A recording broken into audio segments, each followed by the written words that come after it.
ঠাকুর দেওঘরে বসে আছেন একটা চৌকির উপর, একটা টুলের উপর।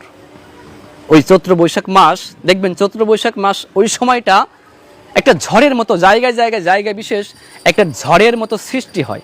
তা হঠাৎ করে এক ভক্ত ঠাকুরের কাছে এসেছে প্রণাম করতে।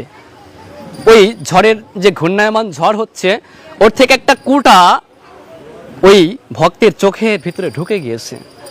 তখন আর একজনের সাহায্য নিয়ে ওটা বের করছে। ঠাকুর পুরো বিষয়টা ওই টুলের উপর বসে দেখছে।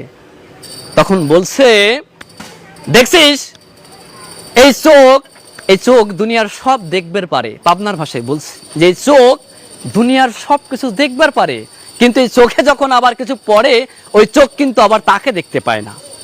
আমাদের চোখে যদি, আমার চোখে যদি কিছু পড়ে, আমার এই চোখ দিয়েই দেখে আমি সেটা বের করতে পারবো? কখনোই সম্ভব না। আরেকজনের সাহায্য আমাকে নিতেই হবে। তাই ঠাকুর বলছেন যে আমি তাই বলি, একজন আপ্রমাণ বৈশিষ্ট্য বলে একজন আদর্শ একজনের আন্ডারে থাকা চাই।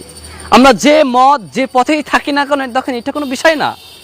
আমি যদি ভগবান শ্রীকৃষ্ণের দীক্ষিত হয়ে থাকি, রামচন্দ্র দীক্ষিত হয়ে থাকি, বিষয়টি তিনি একই।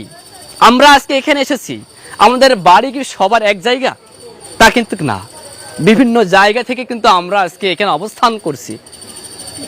তা আমাদের লক্ষ্য যদি, উদ্দেশ্য যদি এক থাকে, তাহলে ওই ভগবানকে পাওয়া সম্ভব।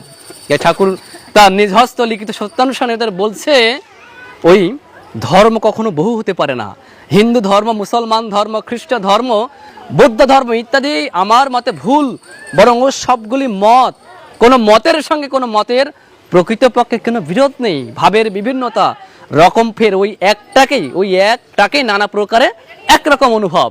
ওই রামচন্দ্র বলেন, ভগবান শ্রীকৃষ্ণ বলেন, বৌদ্ধ বলেন, যিশু বলেন, ইত্যাদি ইত্যাদি যতবার এসেছেন তিনি ওই একটাকে নানা প্রকারে একরকম অনুভব।